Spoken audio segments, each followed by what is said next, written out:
Hi everyone, welcome to study word classes. तो friends, आज हम लोग हिंदी पेडागोजी के क्वेश्चन करने वाले हैं। ये क्लास आप सभी के लिए बहुत ज़्यादा इंपॉर्टेंट है, चाहे आप पेपर 1 की प्रिपरेशन कर रहे हो या फिर आप पेपर 2 की प्रिपरेशन कर रहे हो, क्योंकि हिंदी पेडागोजी जो होती है वो दोनों की सेम होती है। तो आपके पेपर 1 में भी हेल्प करने वाली एंड आपके पेपर 2 में भी हेल्प करेगी। तो इसको लास्ट तक देखना। ये क्लास आपको डेली 3 बजे मिलती है, तो आप इसको डेली ज्वाइन कर सकते हैं। इसमें हम लोग CDP हो गया, आपका हिंदी हो गया, EVS हो गया, मैथ पेडागोजी हो गया, तो सारी सब्जेक्ट हम लोग कवर करते हैं। यानी सारी सब्जेक्ट का कंटेंट जो है वो कंप्लीट हो चुका है। अब हम लोग प्रीवियस क्वेश्चन करना स्टार्ट कर चुके हैं।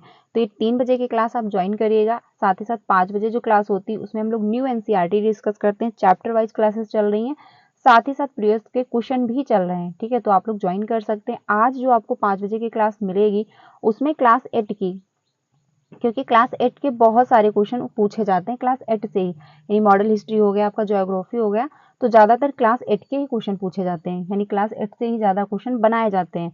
तो उसमें से हम लोगों ने चैप्टर नंबर 7 डिस्कस किया है, जो कि जैसे कि आपका सती प्रथा है उसका कैसे अंत हुआ, बाल विवाह कैसे हुआ, मतलब जो तो पुराने टाइम में जो महिलाएं थी उनकी कैसी स्थिति थी और फिर धीरे धीरे करके कैसे इंप्रूवमेंट हुआ। तो ये चैप्टर बहुत ज़्यादा इंपॉर्टेंट था।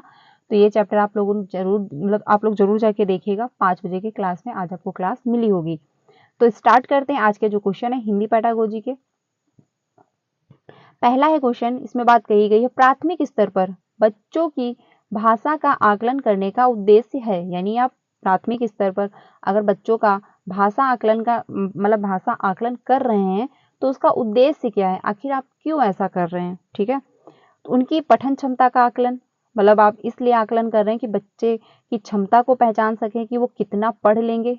ठीक है, तो ऐसा भी नहीं करना है आपको, क्योंकि प्राथमिक स्तर के बच्चे हैं। आपका आकलन का ये उद्देश्य होना चाहिए कि बच्चे जो हैं, जो लैंग्वेज वो घर से सीख के आए हैं, जो लैंग्वेज वो सीख रहे हैं, जो अपने इन्वायरमेंट से उन्होंने एक्वायर किया है, तो वो भाषा का प्रयोग कर कहाँ तक कर पा रहे हैं, उनकी क्षमता का आकलन करेंगे कि जो बच्चे पढ़ रहे हैं क्या अपने रियल लाइफ में प्रयोग कर पा रहे हैं, क्या वो लोगों से अच्छे से इंटरेक्ट हो पा रहे हैं, क्या वो खुद को अच्छे से एक्सप्लेन कर पा रहे हैं कि नहीं कर पा रहे हैं, अपने लाइफ में उसको प्रयोग में ला पा रहे हैं कि नहीं ला पा रहे हैं। तो आकलन का ये उद्देश्य जो है उद्देश्य होना चाहिए, ना कि ये होना चाहिए कि बच्चे की आप क्षमता देख रहे हैं कि बच्चा कितना पढ़ पा रहा है।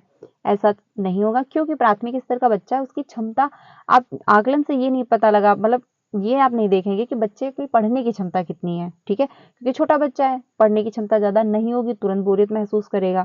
तो आपको क्या करना है, भाषा का प्रयोग, यानी बच्चा अपनी रियल लाइफ में प्रयोग कर पा रहा है कि नहीं कर पा रहा है, इसका उद्देश्य होना चाहिए आकलन का। ठीक है, तो इसमें आपका 2 ऑप्शन सही है। उसकी लेखन क्षमता का आकलन, ऐसा भी आपको नहीं करना है, क्योंकि बच्चा जो है प्राइमरी स्तर का है। उसके बोलने की कुशलता का आकलन, तो इसको भी आपका उद्देश्य नहीं होना चाहिए, क्योंकि कभी कभी आपने देखा होगा क्लासरूम में बच्चे जो होते हैं उनको बहुत कुछ आ रहा होता है बट वो बोलते नहीं है। ठीक है, तो बोलने से भी, और बहुत सारे बच्चे बहुत ज़्यादा बोल रहे होते हैं, उनको कुछ भी नहीं आ रहा होता है। तो बोलने से आप नहीं आइडिया लगा सकते कि बच्चे का जो है लैंग्वेज डेवलपमेंट कितना हुआ है। तो बच्चे मतलब भाषा आकलन जो होता है उसका उद्देश्य होना चाहिए कि बच्चा जो है वो भाषा का कहाँ तक प्रयोग कर पा रहा है अपने रियल लाइफ में। ठीक है, तो इसमें आपका 2 ऑप्शन जो है वो सही हो जाएगा। अगले क्वेश्चन पे चलते हैं। अगला है, इनमें से कौन सा भाषा आकलन में सबसे कम जो है प्रभावित तरीका है। यानी जो भाषा आकलन होता है उसका सबसे कम प्रभाव पड़ता है। तो कहानी कहना, या फिर कहानी लिखना, या फिर घटना वर्णन, या फिर श्रुतलेख। तो कहानी कहना, जब आप कहानी कहोगे तो आप अपने शब्दों में भी कुछ इंक्लूड करोगे। मान लीजिए अगर कोई कहानी आपने पढ़ी या फिर आप कहानी पढ़ रहे हो तो कुछ अपनी लय ताल भी उसमें होगी, और साथ ही साथ आप कहानी को जब कहोगे तो कुछ अपने भी वर्ड इसमें इंक्लूड करोगे। तो इससे तो भाषा का आकलन आपको पता चलेगा, और ये अच्छा तरीका है कि जब बच्चे कहानी कह रहे होंगे, कहानी एक्सप्लेन कर रहे होंगे, तो उनकी लैंग्वेज डेवलपमेंट अच्छी होगी। जहाँ पे उनको दिक्कत होगी टीचर भी उनको बताएगा, और साथ ही साथ उनके फ्रेंड लोग भी उनको बताएंगे। तो यहाँ पे तो बच्चे का इम्प्रूवमेंट होगा। कहानी लिखना भी इम्प्रूवमेंट है, क्योंकि उनके जब लिखेंगे तो लिखने की जो उनकी स्पीड है वो तेज होगी। साथ ही साथ जो मिस्टेक हो रही है मात्रा में, वर्ड में, तो वो भी उनकी सही हो रही है। तो यहाँ पे भी भाषा लैंग्वेज मतलब भाषा डेवलपमेंट जो है अच्छा होगा। वर्णन घटना में भी आपका अच्छा होगा भाषा आकलन, क्योंकि जब आप किसी घटना का वर्णन करोगे तो आप उसके नेगेटिव पक्ष, पॉजिटिव पक्ष सभी देखोगे। फिर साथ ही साथ जो उसको एक्सप्लेन कैसे करना है आप इस पे भी अपना दिमाग लगाओगे। फिर उसको एक्सप्लेन करोगे तो उसमें आपका जो लैंग्वेज डेवलपमेंट है वो अच्छा होगा। लेकिन इसमें बात कही गई भाषा का आकलन जो है यानी कि ये जो सारे 3 जो हैं इनके माध्यम से तो बच्चे का भाषा आकलन अच्छे से कर लोगे, आपको समझ में भी आएगा, प्रभावी तरीका भी है। लेकिन पूछा है सबसे कम, तो आपका 4 ऑप्शन होगा, क्योंकि श्रुतलेख, श्रुतलेख में क्या है, बच्चे ने सुना और सिर्फ लिख दिया, तो क्या हुआ, उसमें बच्चे का कोई लैंग्वेज डेवलपमेंट नहीं हो पा रहा है, और ना इससे आपको पता चलेगा कि बच्चे का जो है भाषा आकलन यानी जो लैंग्वेज डेवलपमेंट है वो कितना इंप्रूवमेंट हुआ है, क्योंकि इसमें बच्चा क्या है, सिर्फ सुन रहा है और लिख रहा है। ठीक है, इसमें बच्चा क्या है, निष्क्रिय है। तो इसमें आपका 4 ऑप्शन सही हो जाएगा। बाकी आपका मतलब जो फर्स्ट है कहानी कहना, इसमें भी बच्चे का जो लैंग्वेज डेवलपमेंट है वो अच्छा होगा, आपको आइडिया लग जाएगा। कहानी लिखने में भी बच्चे का डेवलपमेंट होगा, आपको पता चल जाएगा। वर्णन, घटना वर्णन में भी आपको पता चल जाएगा। लेकिन जो श्रुत लेख इसके माध्यम से नहीं पता चलेगा। तो यही क्या है, सबसे कम प्रभावी तरीका है, यानी कि आपका 4 ऑप्शन जो है वो सही हो जाएगा। अगले क्वेश्चन पे चलते हैं। अगला है, आकलन की प्रक्रिया में केवल बच्चे की क्षमताओं का आकलन नहीं होता है, बल्कि शिक्षक की शिक्षण प्रक्रिया का भी आकलन होता है, यह विचार है। तो अगर आप आकलन कर रहे हैं क्लासरूम में, तो आप बच्चे का तो इम्प्रूवमेंट चेक ही कर रहे हैं कि एटलीस्ट बच्चे का इम्प्रूवमेंट कितना हुआ है, लेकिन उसके साथ साथ क्या होता है, एक शिक्षक का भी मतलब आकलन हो जाता है, शिक्षक की शिक्षण मतलब शिक्षण प्रक्रिया का भी आकलन हो रहा होता है। यानी पता चलता है कि टीचर जो है, टीचर का जो मतलब टीचिंग मेथड है वो कैसा है, उसमें इम्प्रूवमेंट करने की ज़रूरत है या नहीं है, बच्चे को अच्छे समझ में आ रहा है कि नहीं आ रहा है, टीचर जो है बच्चे को इंक्लूड कर पा रहा है, इंटरेस्ट ले पा रहे हैं बच्चे की, नहीं ले पा रहे हैं। तो ये सारा प्रोसेस जो होता है आपको आकलन के माध्यम से पता चल जाता है। तो ये जो आकलन होता है क्लासरूम में, तो इसके द्वारा बच्चे का ही इम्प्रूवमेंट नहीं पता चल रहा होता कि बच्चे का कितना इम्प्रूवमेंट हुआ है, बल्कि शिक्षक का भी पता चल रहा होता है आकलन, कि उसका जो टीचिंग मेथड है वो कैसा है, कैसे वो प्लान करता है, कैसे बच्चे को इंक्लूड करता है, कैसे बच्चे के सामने एक्सप्लेन करता है, कैसे वो सभी की लैंग्वेज को इंक्लूड करता है। तो ये सब आकलन के माध्यम से पता चलता है। तो ये पूर्णतः सही है, या फिर अंशतः सही है, या फिर पूर्णतः गलत है, या फिर जो है निराधार है। तो सिंपल सी बात है, फर्स्ट ही ऑप्शन आपका सही हो जाएगा, पूर्णतः सही है।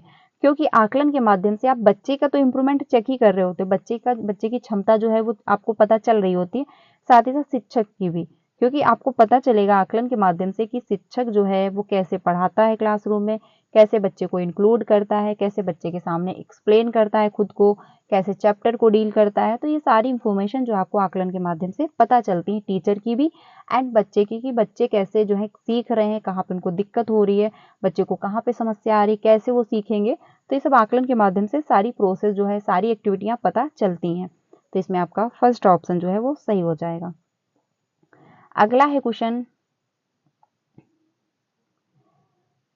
इसमें बात कही गई है, रीमा ने तीसरी कक्षा में पढ़ने वाली रितिका की भाषा क्षमता, भाषा निष्पादन संबंधित क्रमिक प्रगति का ब्यौरा उसके अभिभावक को दिया। रीमा ने डैश डैश के आधार पर यह जानकारी दी। यानी एक रीमा टीचर है, और कक्षा 3 में जो बच्ची है रितिका, उसकी सारी एक्टिविटी जो थी, यानी भाषा क्षमता, कैसे उसका लैंग्वेज डेवलपमेंट हुआ है, कहाँ तक वो इम्प्रूवमेंट कर पाई है, कैसे वो एक्सप्लेन करती है, साथ ही साथ भाषा निष्पादन संबंधी क्रमिक जो है प्रगति का ब्यौरा उसके अभिभावक को दे दिया। तो किसके माध्यम से दे सकती हैं, जो टीचर हैं, क्योंकि वो कैसे सारी मतलब बच्चे का जो सारी एक्टिविटियां थी एक वर्ष के दौरान, वो उन्होंने नोट किया होगा। तो किसमें उन्होंने नोट किया और उस हिसाब से उन्होंने अभिभावक को दिया। तो आपका अवलोकन, यानी टीचर ने क्या किया, अवलोकन करके अभिभावक को सूचना दी, या फिर पोर्टफोलियो होगा, या फिर जांच सूची होगा, या फिर लिखित परीक्षा होगा। तो आपका इसमें आंसर जो है 4 मतलब 2 ऑप्शन सही होगा, क्योंकि पोर्टफोलियो, इसके माध्यम से क्या होता है, टीचर जो होता है वो साल भर में हर बच्चे की हर एक्टिविटी लिखता है एक जो है नोटबुक में, यानी एक जो रजिस्टर होता है उस पर सारी एक्टिविटियां लिख रहा होता है कि हाँ बच्चे का कहाँ पे इम्प्रूवमेंट हुआ है, बच्चे को किस में इंटरेस्ट है। तो वो जो विवरण होता है वो पोर्टफोलियो में बच्चे के बारे में लिखा जाता है, और पूरे साल की इसमें एक्टिविटियां होती हैं। तो वही जो मतलब पोर्टफोलियो था, इसी के माध्यम से जो है रीमा ने जो रितिका थी उनके पिता को, यानी उनके अभिभावक को सारा प्रगति का ब्यौरा दिया कि बच्चे का कहाँ कहाँ पे इम्प्रूवमेंट हुआ है, किस फील्ड में वो अच्छा कर रहा है और कहाँ पे उसको दिक्कत आ रही है। ठीक है, तो इसमें आपका 2 ऑप्शन जो है वो सही हो जाएगा। अगला है, पहली कक्षा में डैश डैश भी लिखना के अंतर्गत आता है, यानी क्लास फर्स्ट में जब बच्चे लिखना स्टार्ट करते हैं तो उसी लिखने के अंतर्गत ही वो भी आता है। तो इसमें कौन सा ऐसा ऑप्शन है, वाक्य लिखना, शब्द लिखना, अक्षर बनाना, और साथ ही साथ आपका चित्र बनाना। तो वाक्य लिखना, शब्द लिखना, अक्षर बनाना, ये तो क्लास मतलब बच्चा जब थोड़ा सा बड़ा होगा तब समझ में आएगा, और साथ ही साथ स्टार्टिंग हो जाती। लेकिन जहाँ पे आपका ऑप्शन नंबर 4 है, ये आपका सबसे बेस्ट ऑप्शन है, चित्र बनाना। क्योंकि बच्चे क्या होते हैं, बच्चे का सही से लिखना नहीं जान रहे होते, लेकिन वो पेंसिल पकड़ करके, पेन पकड़ के कुछ भी उल्टा सीधा बनाना स्टार्ट कर देते हैं, जिनका कोई मतलब नहीं होता है।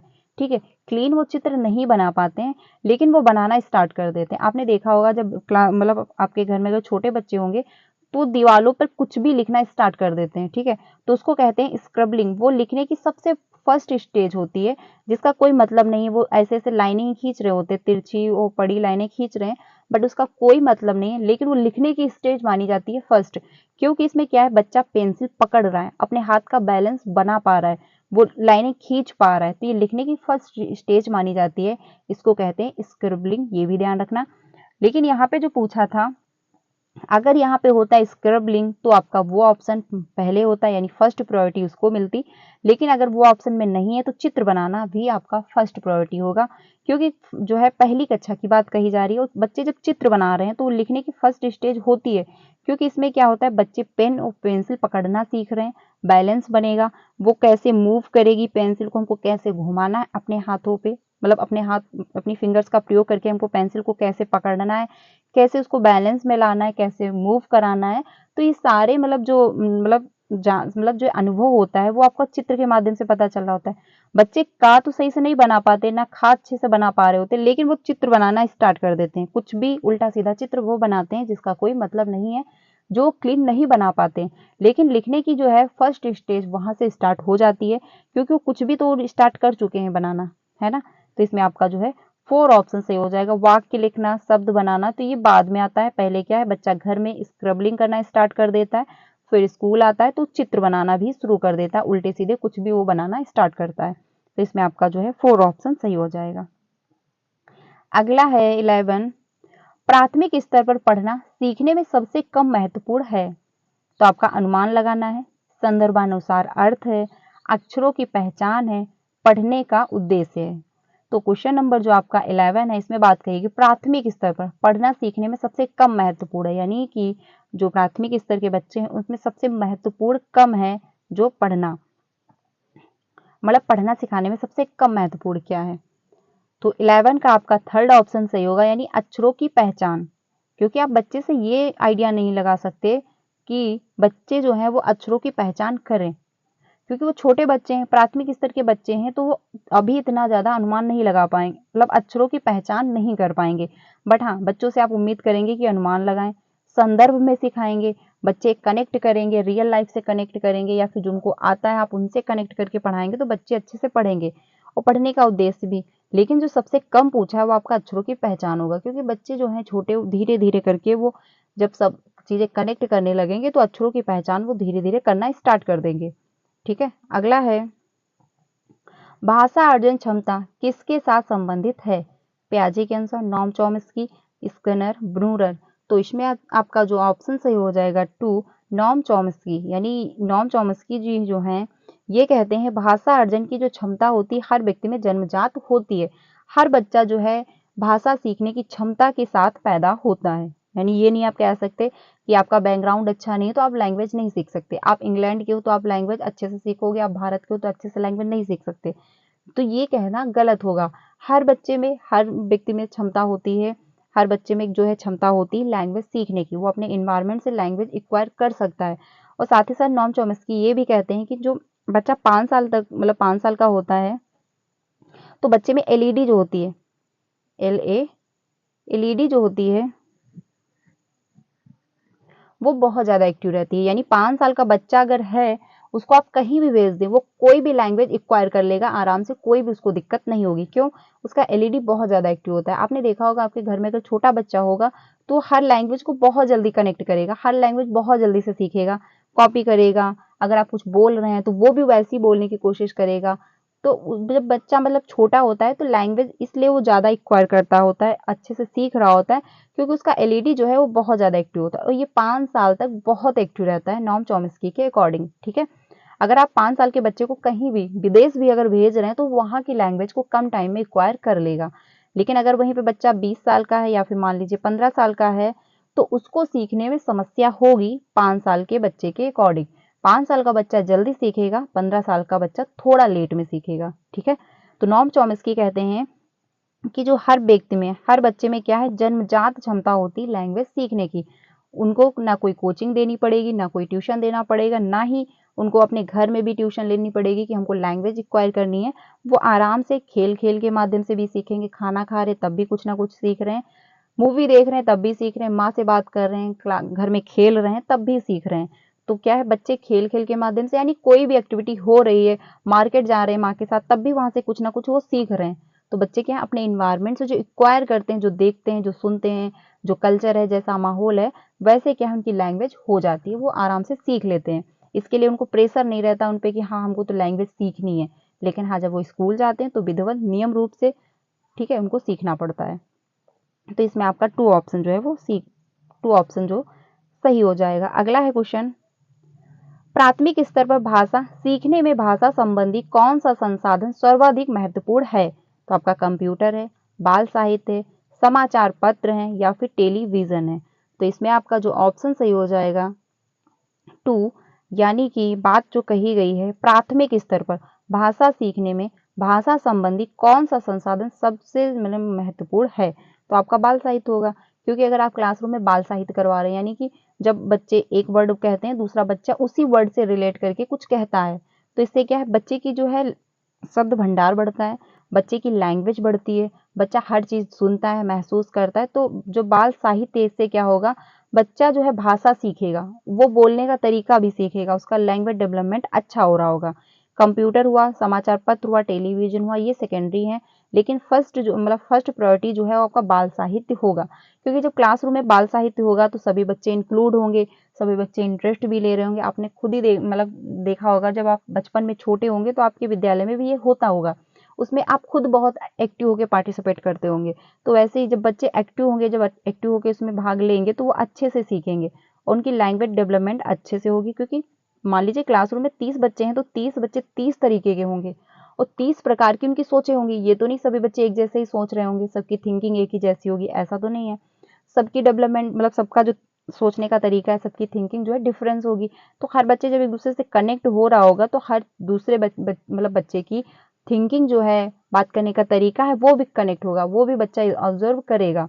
तो इसमें आपका बच्चे का जो है लैंग्वेज डेवलपमेंट अच्छा होगा। तो इसमें आपका 2 ऑप्शन जो है वो सही हो जाएगा। अगला है, बच्चे अपनी मातृभाषा का प्रयोग करते हुए हिंदी भाषा की कक्षा में अपनी बात कहते हैं, यह बात डैश डैश है।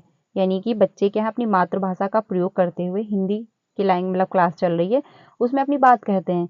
तो ये स्वाभाविक है, निंदनीय है, या फिर विचारणीय है, या फिर अनुचित है? तो विचारणीय नहीं है, क्योंकि अब इस पर विचार नहीं करेंगे कि हाय रे बच्चे ने तो इंग्लिश में बात कर दी, ऐसा तो नहीं है। क्योंकि बच्चे हैं वो जिस भी लैंग्वेज में कंफर्टेबल हो, जो भी उनकी लैंग्वेज हो, जो भी उनकी मदर टंग है, वो उसमें अपने आप को एक्सप्लेन कर सकते हैं। इसमें जो है एनसीएफ ने भी पूरा फोकस किया है। जितने भी शिक्षा से रिलेटेड नियम बनाए जाते हैं उसमें सब में कहा गया है कि बच्चे को क्या है, मातृभाषा में हमको पढ़ाना है। 1 to 5 में तो कंपलसरी है, लेकिन साथ ही साथ 6 to 8 में भी बात हुई है कि अब आपको क्या है, बच्चे की लैंग्वेज बच्चे की मातृभाषा में भी हमको पढ़ाना है। ठीक है, तो इसमें क्या है, ये तो इसमें विचारणीय कोई बात नहीं है। बच्चा अगर हिंदी में खुद को एक्सप्लेन कर रहा है तो बहुत अच्छी बात है, जिसमें वो कंफर्टेबल हो। एटलीस्ट आपको समझ में तो आ रहा है कि हाँ बच्चा क्या क्या बात कह रहा है। मान लीजिए अगर आप उससे कह दें कि आप अपने आप को इंग्लिश में एक्सप्लेन करो, बट उसको इंग्लिश नहीं आती है, तो क्या आप समझ पाएंगे कि वो क्या खुद कह रहा है? ना आप समझेंगे, ना वो खुद ही समझ पाएगा कि हमको क्या एक्सप्लेन करना है, कैसे हमको बोलना है। ठीक है, अनुचित है, ये भी आपका ऑप्शन नहीं होगा। निंदनीय है, यानी आप उसकी जो है निंदा करेंगे, ऐसा भी आपको नहीं करना है। क्या करना है, आपको अप्रिशिएट करना है कि हाँ बच्चे ने एटलीस्ट क्लासरूम में बोला, तो जो भी उसकी मदर टंग रही हो। ये आपका ए ऑप्शन होगा, यानी कि स्वाभाविक है, नॉर्मल है, नेचुरल है। इस पे कोई तो ना निंदनीय करने का तरीका है, ना फिर विचारणीय है कि आप इस पे विचार करेंगे। ये नॉर्मल है, स्वाभाविक तरीके से बच्चे ने अपनी लैंग्वेज में, यानी जो उसकी मदर टंग थी उसमें उसने अपने आप को एक्सप्लेन किया क्लासरूम में। ठीक है, तो इसमें आपका ए ऑप्शन जो है वो सही हो जाएगा। अगला है, बहुभाषिकता हमारी पहचान भी है और हमारी डैश व डैश का अभिन्न अंग भी है। यानी बहुभाषिकता का क्या मतलब है, क्लासरूम में 30 बच्चे हैं तो 30 बच्चे 30 तरीके की लैंग्वेज बोलते होंगे।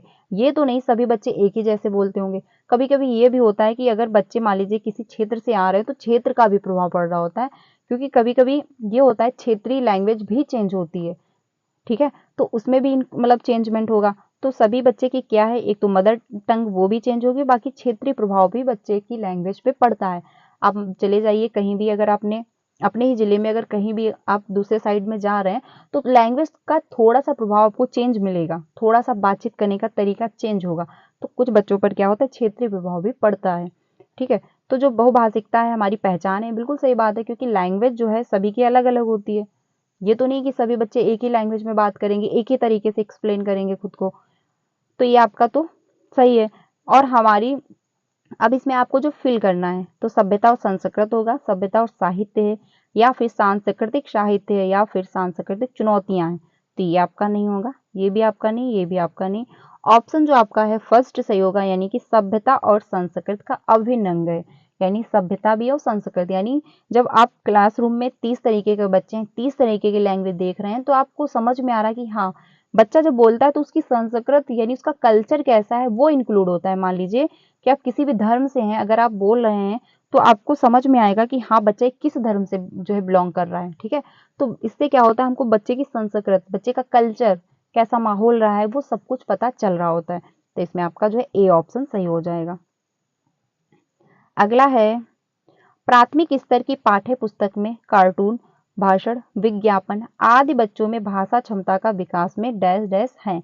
यानी जो कार्टून होते हैं और जो लेक्चर दिए जाते हैं, जो विज्ञापन होते हैं, इसमें क्या होता है, भाषा क्षमता बच्चे में डेवलप हो रही होती है या फिर नहीं हो रही होती है। तो सहायक है, बाधक है, निरर्थक है, या फिर अनुपयोगी है। तो इसमें आपका जो ऑप्शन है फर्स्ट सही होगा, क्योंकि कार्टून के माध्यम से भी बच्चे बहुत लैंग्वेज सीखते हैं। आपने देखा होगा छोटे छोटे बच्चे जब होते हैं घर में तो कार्टून देखते हैं, और कार्टून में जो बोलता है बच्चे वही बोलते हैं, ठीक है। तो वो क्या हुआ, उनसे कार्टून से बच्चे का लैंग्वेज डेवलपमेंट अच्छा हो रहा होता है, वो क्लीन बोलने की कोशिश करते हैं, धीरे धीरे करके वो अच्छा बोलने लगते हैं। तो इससे तो बच्चे का लैंग्वेज डेवलपमेंट अच्छा होगा, वो खुद को एक्सप्लेन कर रहा होगा, वो कॉन्फिडेंस से बोल पाएगा, साथ ही साथ वो अच्छा क्लीन बोलेगा, ठीक है। जो लेक्चर होते हैं इससे भी बच्चे का डेवलपमेंट हो रहा होता है लैंग्वेज, क्योंकि अगर आप टीवी पे लैंग्वेज मतलब लेक्चर देख रहे हैं, किसी के कोई भाषण दे रहा है नेता लोग, तो आप सुनते हैं, फिर आप भी उसमें कुछ वर्ड जो है इंक्लूड करने की कोशिश करते हैं, ठीक है। इससे भी आपका लैंग्वेज डेवलपमेंट अच्छा होगा। विज्ञापन है, इसके भी माध्यम से जो है भाषा क्षमता का विकास होता है। तो ये आपका जो है सहायक होगा, ना कि बाधक होगा, ना कि निरर्थक होगा, और ना ही आपका अनुपयोगी होगा। तो ये सारे ऑप्शन जो आपके गलत हैं। ऑप्शन नंबर आपका फर्स्ट सही हो जाएगा, क्योंकि कार्टून हुआ, कार्टून के माध्यम से बच्चे की लैंग्वेज बहुत अच्छी होती है, क्योंकि उसको कार्टून पसंद है, और जो कार्टून में बोलेगा बच्चा वही वैसे, क्योंकि छोटा बच्चा है, कॉपी करके सीखता है, मतलब जो स्कैनर के अनुसार, तो बच्चा कॉपी भी करेगा, साथ ही साथ वैसे ही बोलने की कोशिश करेगा, तो उसका जो है लैंग्वेज डेवलपमेंट बहुत अच्छा हो रहा होगा। तो इसमें आपका ए ऑप्शन जो है वो सही हो जाएगा। अगला है, 5वीं कक्षा की सुहानी लिखती हैं पांचों, किन्हें, आंखें, दोनों आदि शब्द लिखती हैं, ठीक है। आप सुहानी के लेखन क्षमता के बारे में क्या कहेंगे? तो इसमें जो ऑप्शन पहला, वह अनुनासिक चिन्ह का प्रयोग बिल्कुल नहीं जानती है, या फिर अगर अनुनासिक का प्रयोग नहीं जानती तो लिख कैसे पा रही है, ठीक है। तो ये आपका ऑप्शन नहीं होगा। वह अनुनासिक चिन्ह के प्रयोग के प्रति जो है सजग है, या फिर वह अनुनासिक चिन्ह के प्रयोग के प्रति लापरवाह है, या फिर वह अनुनासिक चिन्ह के नियम का अति सामान्यीकरण करती है। तो इसमें आपका 4 ऑप्शन जो है वो सही हो जाएगा, क्योंकि क्या कर रही है, वो नियमों का यानी कि अनुनासिक चिन्ह जो है के नियमों का अति जो है सामान्यीकरण कर रही है। तो इसमें आपका 4 ऑप्शन सही हो जाएगा। अगला है, विद्यालय में भाषा शिक्षण के लिए शिक्षण के लिए कोई कार्यक्रम शुरू करते समय सबसे महत्वपूर्ण है। यानी विद्यालय में क्या हो रहा है, जो भाषा शिक्षण, ठीक है, के लिए कार्यक्रम अगर आप शुरू कर रहे हैं तो सबसे महत्वपूर्ण क्या होगा? पहला है बच्चे की लिखित क्षमता को पहचानना, पहले आप देखेंगे कि बच्चे की कितनी क्षमता है लिखने की, या फिर बच्चे की सहज भाषाई क्षमता को पहचानना, या फिर बच्चे की सहज मौखिक अभिव्यक्ति को पहचानना, या फिर बच्चे की पठन क्षमता को पहचानना। तो प्राथमिक स्तर के बाद बच्चे भाषा शिक्षण के लिए कौन सा कार्यक्रम शुरू करते समय, यानी भाषा जो लैंग्वेज अगर आपको सिखानी है बच्चे को, तो कौन सा जो है स्टेप आप वहां से स्टार्ट करेंगे। तो पढ़ने की क्षमता को आपको नहीं आंकना है, बच्चे कितनी, क्योंकि इससे ये आइडिया नहीं लग जाएगा कि बच्चे की क्षमता कितनी है पढ़ने की, क्योंकि क्षमताएं तो बढ़ती रहती हैं, धीरे धीरे इंप्रूवमेंट होता रहता है। ये तो नहीं जरूरी है क्लास 1 में बच्चा जो वीक हो तो क्लास 2 में भी वीक होगा, क्लास 5th तक वो वीक ही रहेगा, क्या पता वो क्लास 2 में बहुत अच्छा हो जाए पढ़ने में, उसकी क्षमता जो है डेवलप हो जाए, अगर वो टाइम दे रहा है, मेहनत कर रहा है। तो इससे जो है पहचान नहीं की जा सकती। थर्ड भी आपका ऑप्शन नहीं होगा, क्योंकि मौखिक अभिव्यक्ति को पहचानना कि बच्चे मौखिक रूप से कितना जो है बोल पा रहे हैं, तो ये भी आपका जो आंसर नहीं होगा। आंसर जो है आपका 2 सही होगा, यानी बच्चे की सहज भाषाई क्षमता को पहचानना कि बच्चा जो है वो सहज रूप से, स्वाभाविक रूप से कितना सीख पा रहा है। ठीक है, तो इसमें आपका 2 ऑप्शन जो सही हो जाएगा। लिखने की क्षमता को भी आपको नहीं आंकना है बच्चे की।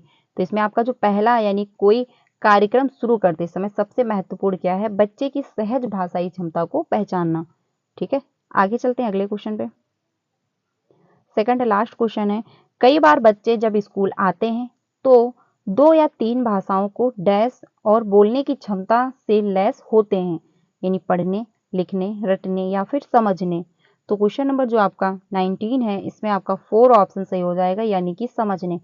जब बच्चा क्लासरूम में आता है तो वो क्या होता है, 1-2 लैंग्वेज को समझने या बोलने की क्षमता के साथ आता है। ये नहीं कि आप कह देंगे कि बच्चा डब्बा है, वो आया है स्कूल में, टीचर जो है उसमें भर देगा, ऐसा आज की डेट में नहीं है। क्योंकि बच्चे जो हैं वो अपने इन्वायरमेंट से बहुत कुछ सीख के आ रहे होते हैं।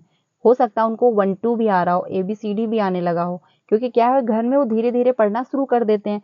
तो बच्चे जब क्लासरूम में आते हैं तो 1 या 2 लैंग्वेज को बोलने की क्षमता और साथ ही साथ उसको समझने की भी क्षमता होती है बच्चे में। ठीक है, ये नहीं कि बच्चे खाली डब्बा हैं, ऐसे ही आ गए हैं। इसीलिए आपका एनसीएफ भी कहता है कि बच्चे जो आए हैं क्लासरूम में, जो उनकी मदर टंग है, बच्चे जो लेके आए हैं अपने घर से, जो भी अपने इन्वायरमेंट से, उसको क्या करना है, हमको इंक्लूड करना है, उसी को आधार बना करके हमको बच्चे को इम्प्रूवमेंट करना है बच्चे में। ठीक है, तो इसी पे आपका एनसीएफ भी जोर देता है। इंक्लूसिव एजुकेशन भी कहती है कि सभी को हमको इंक्लूड करना है, जो भी बच्चा लेके आया है अपने घर से, जो उसकी मदर टंग है, जो भी अपने इन्वायरमेंट से उसका कल्चर है, जैसा भी उसका बिहेवियर है, क्या हमको इसको इंक्लूड करना है। ये नहीं कि आपका कल्चर अच्छा नहीं है तो आप अलग रहो, ऐसा आपको नहीं करना है। ठीक है, तो क्या है, बच्चे जब क्लासरूम में आते हैं तो वो बोलने की भी क्षमता होती है, साथ ही साथ समझने की भी क्षमता हो रही होती है, और जो उनका कल्चर है, जैसा भी उनका माहौल है, जो भी उनकी लैंग्वेज है, हमको क्या करना है, सबको इंक्लूड करना है। तो इसमें आपका जो है 4 ऑप्शन सही हो जाएगा, यानी कि क्लासरूम में जब बच्चे आते हैं तो ये नहीं कि उनको कुछ भी नहीं आ रहा होता है, वो खुद को एक्सप्लेन कर पा रहे होते हैं, बस क्या है, टीचर को इस पे ही ध्यान देने की जरूरत है, बच्चा किस लैंग्वेज में अपने आप को एक्सप्लेन कर पाएगा। जो भी उसकी मदर टंग हो, आप बच्चे से कहें जिस भी लैंग्वेज में आप कंफर्टेबल हो, आप उस लैंग्वेज में खुद को एक्सप्लेन करो। ठीक है, तो कोई दिक्कत नहीं होगी, बच्चा खुद को अच्छे से एक्सप्लेन कर देगा और आपको भी समझ में आ जाएगा। तो इसमें आपका जो है 4 ऑप्शन सही हो जाएगा। अगला है, किसी विषय को सीखने का मतलब है उसकी डैश डैश को सीखना, उसकी डैश को सीखना। तो इसमें है आपका पहला, अवधारणाओं, विषय वस्तु उपयोगी, या फिर अवधारणाओं, या फिर आपका शब्दावली, या फिर शब्दावली और आपका विषय। तो क्वेश्चन नंबर जो 20 है, इसमें थर्ड ऑप्शन सही होगा, यानी कि क्या करना है, किसी विषय को सीखने का मतलब है उसकी अवधारणाओं को सीखना, ठीक है, फिर उसकी शब्दावली को सीखना। यानी पहले आप उसकी अवधारणाएं देखेंगे, फिर क्या है, उसकी शब्दावली पे जाएंगे। तो इसमें आपका थर्ड ऑप्शन जो है वो सही हो जाएगा। तो फ्रेंड्स, आज के लिए इतना ही, इतने क्वेश्चन थे, मैंने आप लोगों के साथ डिस्कस किए। आई होप आपको समझ में आया होगा, क्योंकि एक पूरा ये सेट था जिसमें से आपके 15 ही क्वेश्चन पूछे जाते हैं पेडागोजी से, बाकी क्या होता है, पैसेज आता है। ठीक है, तो अगर आप लोगों को पैसेज भी सॉल्व करना है तो आप लोग कमेंट में बताइएगा। मैंने इसके पहले भी बोला था वीडियो में, अगर आपको पैसेज जो है प्रैक्टिस करनी है तो आप लोग कमेंट में बताइएगा, मैं पैसेज भी आप लोगों के साथ अच्छे से एक्सप्लेन करूंगी। क्योंकि जैसे मैंने पैसेज को सॉल्व किया था और मेरे पैसेज में 15 और 15 आए हैं, यानी 15 में 15 आए हैं।